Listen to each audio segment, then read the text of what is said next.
You are listening to Cairo Nights. This hour of Cairo Nights is currently brought to you by Chef's Store. Stacey Jo Roth once again entering Stein's mind, and we are going to skip the intro because let's just say the media file is no longer working, so somebody has to talk to production about why. I thought there was good. Let's just say we don't have time for it, but let's just say that we can't actually play it right now. So let's just say that. Yeah. So I found an article today that was talking about Tiger Woods and the accident that he was in, I believe about a month ago. I saw that. And how he was going about 40 miles over the speed limit. Yikes. And I wanted to do a segment with you where I wanted to be really critical of Tiger Woods, and I wanted to say, well, his life kind of descended from greatness into where he is now. But then I went for my run, and I was on about mile 5 of my run, and out of nowhere, all of a sudden I start thinking about Tiger Woods again, and I think, wait a minute, this guy is arguably the greatest golfer of all time. Who am I to come down on him for a couple of personal shortcomings in his life? Who am I to now come from this position of, I'll tell you what Tiger Woods really needs to do to clean up his act?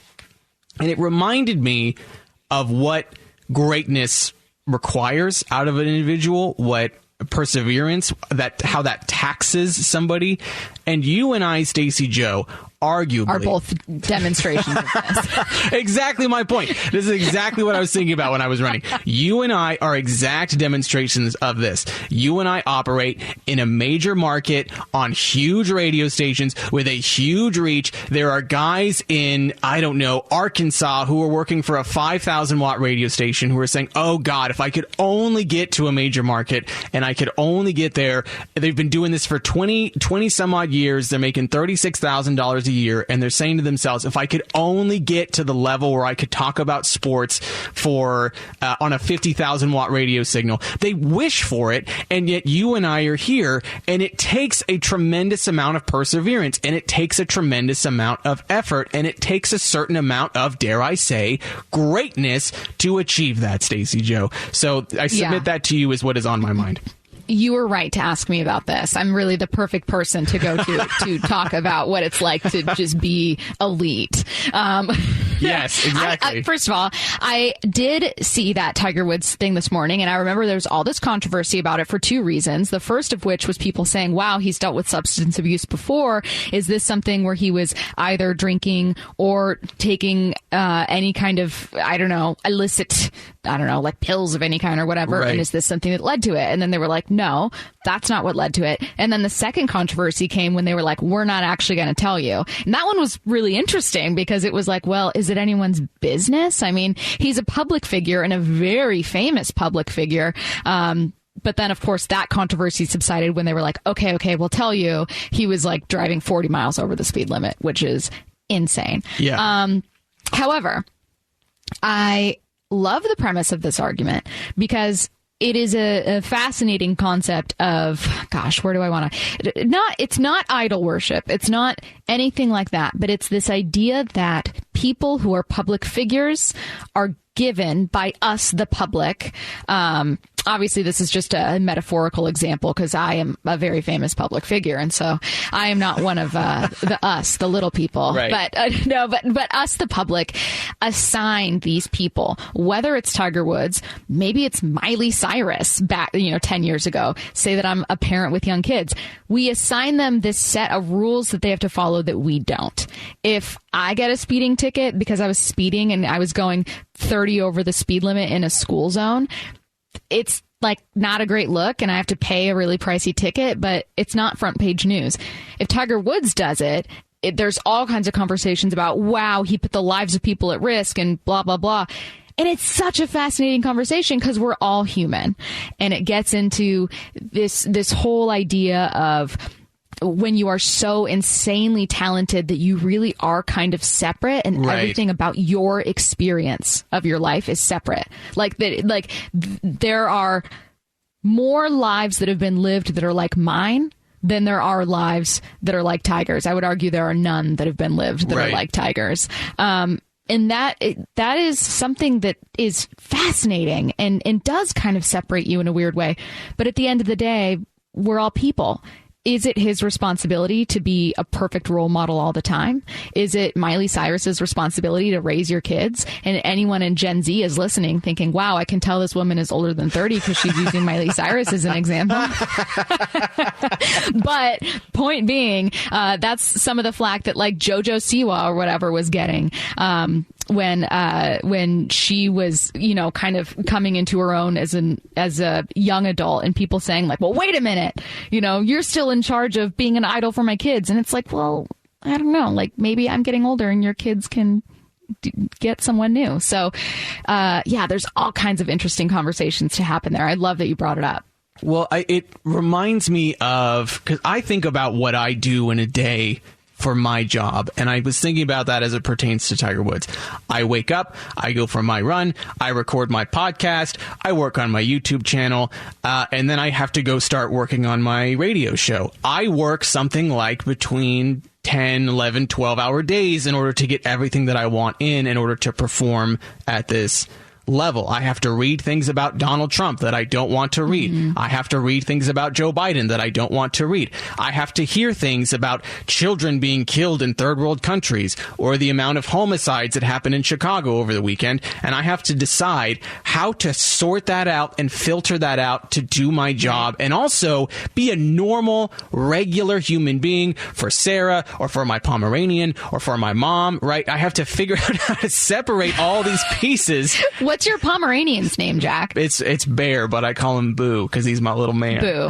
I would prefer if from now on we just said Boo. Okay. But like for Sarah and for Boo, I have to be there for them. Yeah. I think that it makes it's, now it's like we know each other. Well, he's my little man. He's 14 exactly. or 15 years old. I cannot. Aww. I almost called out of work because he got stung by a bee.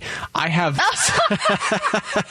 He's my little man. I need him in my life. So, I've got totally derailed talking about my Pomeranian that I love. When I think about that in comparison to, let's say, Tiger Woods, he has to think about the next tournament, practice, how his last round went. He has to think about his knees or his eyes or his back surgery. He has to think about sponsorship deals. And on top of that, he has to think about his marriage, his kids, so on and so forth. I don't think that people realize to operate at that level, to be that guy or that woman, what that takes out of somebody. And it is draining and it is consuming, and we don't have sympathy for it. And I'm trying to have more sympathy for someone like Tiger Woods. Yeah, I am too. I'm trying to challenge myself to do that. I'm also trying to challenge myself to understand the mindset someone might have to live that kind of life and why it might be different than mine, and it doesn't make them a bad person. For instance, there are bad people in the world, for sure, who are greedy and narcissistic and selfish and awful. Then there's also kind of this level. So I'm speaking specifically to sports. There's this level of self-confidence and a little bit of craziness that you have to live in to be an elite athlete. Like this business in the NFL, for instance, is so cutthroat and so taxing on you mentally and emotionally and physically. And the average fan doesn't see it. The average fan doesn't see the endless hours of either rehab you put in or the kind of confidence shattering position battles that you'll be in, where one minute you're on top of the world and the next minute you make a mistake in front of millions of people. You kind of have to be a different type of person where your personality to succeed at an elite level in sports may not be one that can pass just every day on the street. Like someone would think you were a total narcissist or a total jerk or had this really sick ability to compartmentalize things or that you were really aggressive or whatever it is. And so I'm trying to be more honest with myself that someone that leads this life that is not just exceptional, but exceptionally different from a normal life is going to have what to me might seem to be an abnormal way of thinking. And that's how they, as a human, just like me, are coping with it and how they are succeeding and how they are trying to essentially live in this life. Like, I think we all expect that every single person is going to be like Jennifer Lawrence, where it's like, oh, she's a millionaire, but so relatable. Oh my God, she talked about throwing up. I love it. And it's like, no, like, it's not everyone's job to be the most relatable person in the world.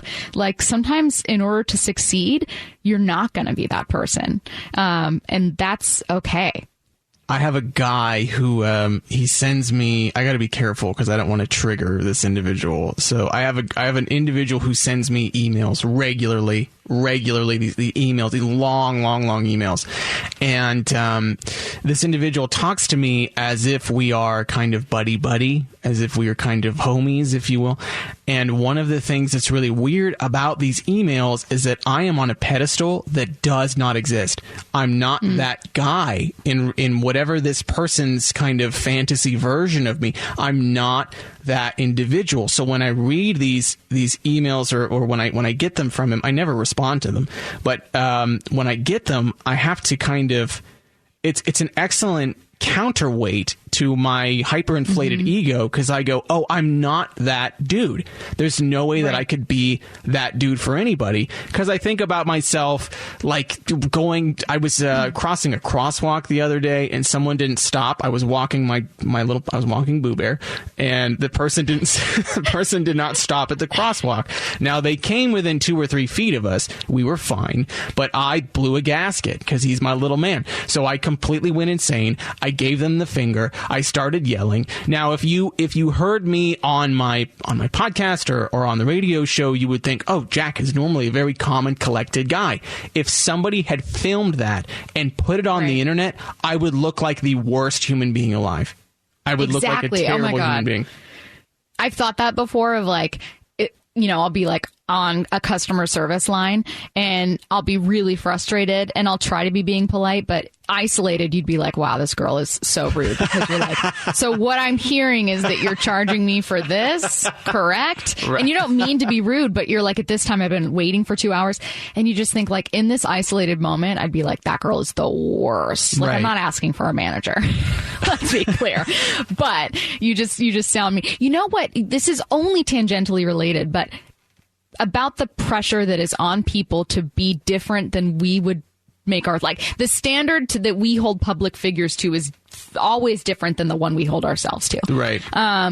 But another pressure that I always empathize with people is if they are representing an underrepresented group, the pressure that must be to be at once as like marketable and widespread as you can be, and at the same time making sure you make no one mad. Right. For instance, like if you are the only black anchor or the only female anchor or the only LGBTQ anchor, or whatever, like you have pressure from all sides. So I'm speaking only to my experience now, because I don't want to use anecdotal experience for something I haven't lived. But like, I've gotten some of the worst critiques from women who will say something like, I hate it when you talk about reality TV because it plays into a stereotype. Yeah, okay. And I'm thinking like, man, it sounds like the bigger problem is that there isn't enough women in sports where you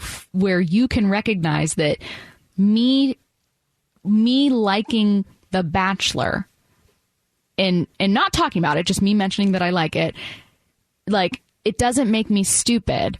And it shouldn't be a bad stereotype. Like, we have so few women in sports that even women have that stereotype. Mm-hmm. Do you ever find that, like, I'll preface this question with a small anecdote. On occasion, when I talk about drugs, which is every single day on the radio show, but on occasion occasionally when I talk about drugs, I will get one of two kinds of responses to it. One will be, thank you so much for talking about drugs and drug addiction. It has helped me, or I'm thinking about going to rehab, or whatever it is. But the other one will be someone refuting the fact that I, in fact, was a drug addict and I lost 3 teeth as a result of it, and lost something like 50 pounds. Saying that you're lying? Yeah, they say that I lie about it.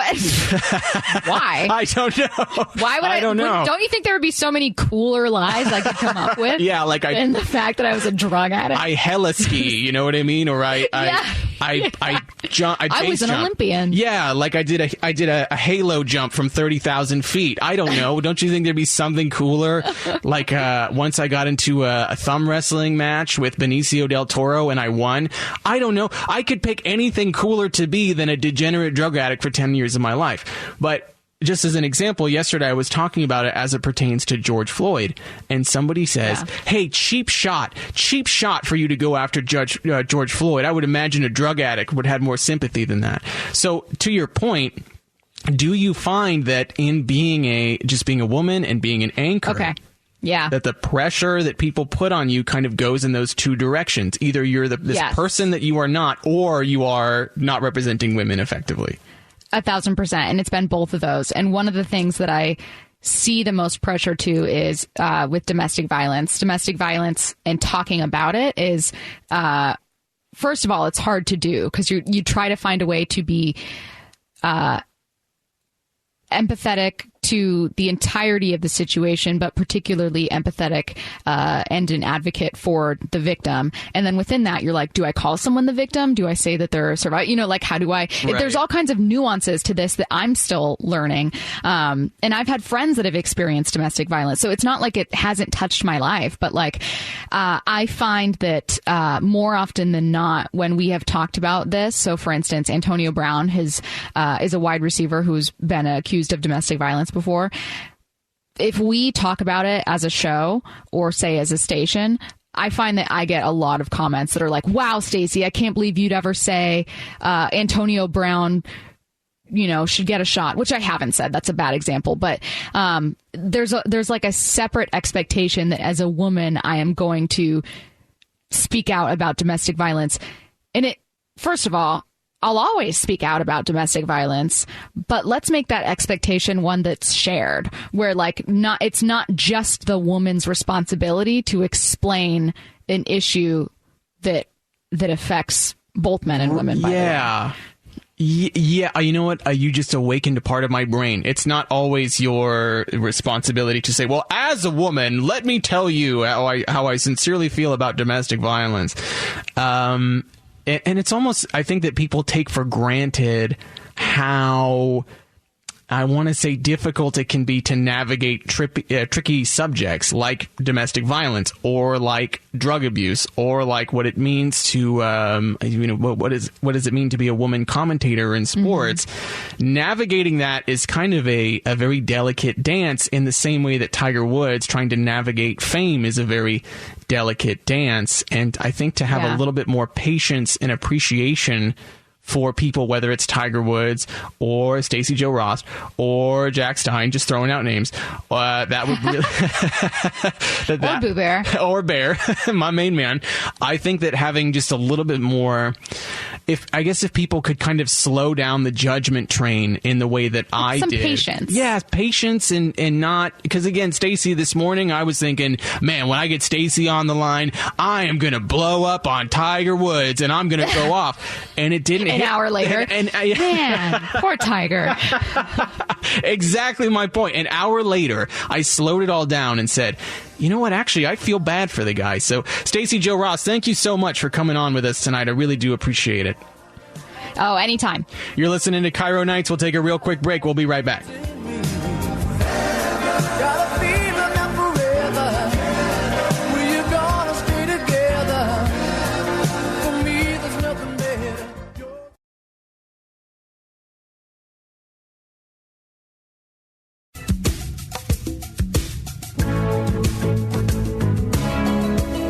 All right, excellent track to play. We should have started this out top of the show so Frank wouldn't get upset with me. However, something that I find deeply upsetting is a video that came out from the Los Angeles Police Department. Now, you might be asking yourself, Jack, what does this have to do with Washington? What does this have to do with Seattle?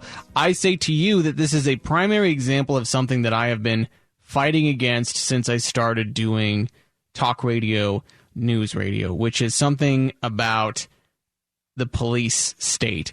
I am such a big supporter of the police, the men and women who put their life on the line every single day for us. I'm so deeply grateful. I have so much gratitude for them, and I'm happy to support them. But when I see instances like this, of the police state, in which a pair of police officers go up to a guy on the street, randomly decide that he is the culprit that they are trying to find, put him in handcuffs, and abuse his rights, I have to say something about it, because we have to call out bad policing. We have to celebrate good policing and call out bad policing. And in this world of Derek Chauvin and did he kill George Floyd or did George Floyd die from a fentanyl overdose, there are other examples of bad policing that we might even say are more egregious and much more clear-cut than what we saw in the George Floyd, Derek Chauvin case. And this is one of those. This happened on May 24th of 2019. The video was just released. Literally just released this week. This should have been released the same day that this happened to this poor young man. He is leaving his apartment. Shane, you've seen the video. He's leaving his apartment. He's going to be dropping garbage off in the garbage bin in front of his apartment. The police have been called to a domestic violence disturbance. The suspect is described as a white man. You hear it in the tape. And they go up to this poor black man who is minding his own business in his own neighborhood, in front of his own apartment, dropping off garbage in a garbage can, and they go ballistic. They go 0 to 60 faster than I think is reasonable. They immediately try to pin the guy. We're not going to play the whole piece of footage. It's 11 minutes long. We're only going to play the first minute. I will warn you that it is very difficult to listen to. And if you have no sympathy, if you say about this guy, well, he should have just cooperated, I want you to imagine that you are in your house right at this very moment. You walk out your front door with a bag of garbage, and you're going to drop it off in your garbage can. And then out of nowhere, 2 police officers come up to you. They put their hands on you, and they try to arrest you. You don't know what's going on. And then you tell me that you wouldn't have reacted differently from this young man. Here's a little bit of what that sounded like. Roger. Is it this dude? Probably. It's a good LPR. 2 minutes here. Turn around for me. What? Turn around. What? Turn around. Why? Turn around because I told you to. Turn around. What are you doing, bro? I live here. All right, we got a call. We got a. Okay, man. I don't know who I'm looking for yet. Come on, step. Turn around, man. What is your problem, dude? Turn around, dude. Bro. You don't have no reason to do this to me. What are you doing, man? What are you doing? What is your problem? Get up against the wall. Look what you're doing to me. Jeez. Hey, Michelle! Michelle! Dude, what are you doing? Michelle! Stop. Hey, yo, Michelle! Jeez. Yo, you're looking for the people upstairs, bro. I don't know. Relax. Dog, you're hot. Yo, you got your hands on me for no reason, bro. Hey, son. So he starts yelling for help. And they pin him and they put him to the ground. And it's so difficult to listen to, but it's even more difficult to watch because you see them drive up to in front of this apartment complex. And then they say, is that the guy? And then the other guy goes, probably. Like, that's great detective work. Thanks so much. A couple of gumshoes figuring out what's going on. They go, probably the guy. They get out and they instantly go after him. Instantly. And this is something that I fight back. This is something I fight for and I push back against, is that I don't want to live in a country where the police have that kind of free reign. I just don't. I don't care what they thought was going on in that circumstance. It doesn't matter to me if it was a black man, if it was a white man, if it was a black woman, if it was a white woman. This is egregious. This should not be happening whatsoever. And that's why I talk about the police state. I am so supportive of the police. Thank you so much to our men and women in blue. However, this is not acceptable. And I think the majority of police officers would say the exact same thing. Everyone who I know that is an officer of the law, they would likely say the same thing, that this level of escalation in this circumstance is beyond what is acceptable as a police officer. As a matter of fact, Shane, how many videos have we played this week of Canadians losing their minds at the police?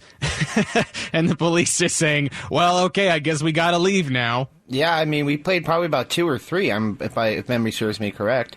Yeah. Exactly. We played about 2 or 3 of them. And yet, for some reason in the United States, we make excuses for bad policing, and I refuse to do it. And I recommend that people go watch that video, and then you tell me that is somehow acceptable for any community, whether it's in Los Angeles or whether it's in Seattle, or you tell me, you try to make some case to me that was somehow some kind of excellent gumshoe detective work, that over the radio they say suspect is a white male, and then they roll up on this dude and they go, is that the guy? And the other guy goes, probably. I mean, Shane, you saw the footage. Tell the people how egregious this is. Tell the people how gross this is. The clip is truthfully disturbing. I had trouble kind of watching it, and you made the point really clear. It's just people always say, like, oh, well, cops are racist. It's like, not all cops are racist, but if you are a police officer and you're called to check on an incident where the suspect is a white male, and you immediately pull up and the first black dude you see, you're all, I think he probably knows what's going on. It's ridiculous. And it's sad. Yeah.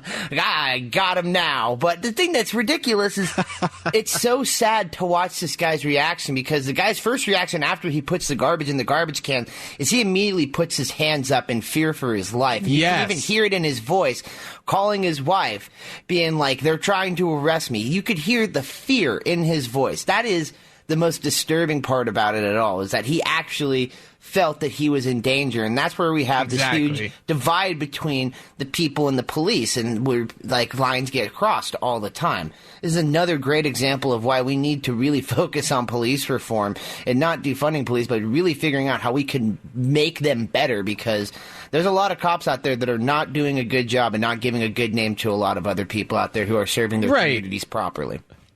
I love teachers. I think teaching is a great profession. There are bad teachers out there. And so in order to weed them out, I think we need to find the most egregious examples and say, don't do that. So what happens in the video as it goes along is this young man is then put on the ground. He's roughed up by the police. His wife comes out and tries to explain to the police that this is not the suspect that they are looking for, and they don't care, because they have taken it from 0 to 60, and now they are redlining. All of a sudden they call a code 1, which is the highest level of police response. It becomes a nightmare, and this video should have been released 2 years ago. We're just finding out about it now. I hope he wins the lawsuit. I really do, because we cannot have this in the United States. I don't care what side of the aisle you're on. Doesn't matter, Democrat, Republican. We don't want to live in a police state. We simply do not, because if you do, this is what you get. Walking outside of your house with your wife looking down on you, you're about to throw away some garbage, and the police walk up and say, hey man, what are you doing? And instantly put cuffs on you. That is not the United States that I want to live in. You should not want to live there either. We'll take a really quick break to wrap all this up, find out what's on everybody's mind, including Dance and Frank Shires. We'll be right back after this. Dust in the wind. Same old song, just a drop of water in an endless sea. All we do crumbles to the ground, though we refuse to see.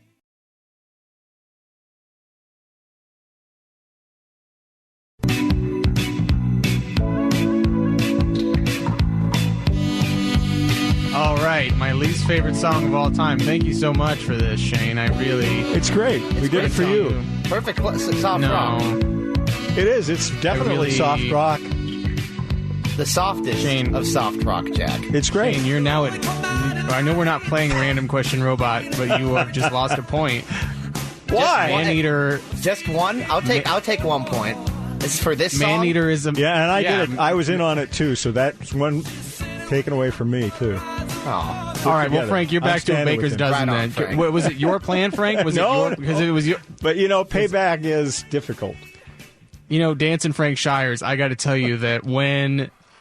I enjoy a good ribbing. I enjoy a good a jest, if you will, a charade, a caprice, if you will. But when you do the thing that I specifically say, I hate that song.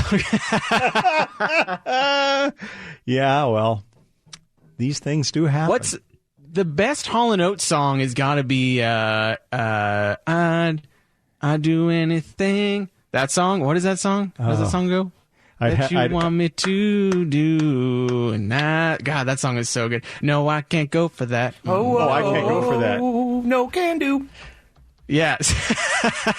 Yep, I can't go for that. That was a big hit. I am a huge fan of Hall & Oates, about 75% of their catalog. And then for some reason, like 25% of it, I can't listen to it. I just can't touch it. I want nothing to do with it. Private Eyes, love that song.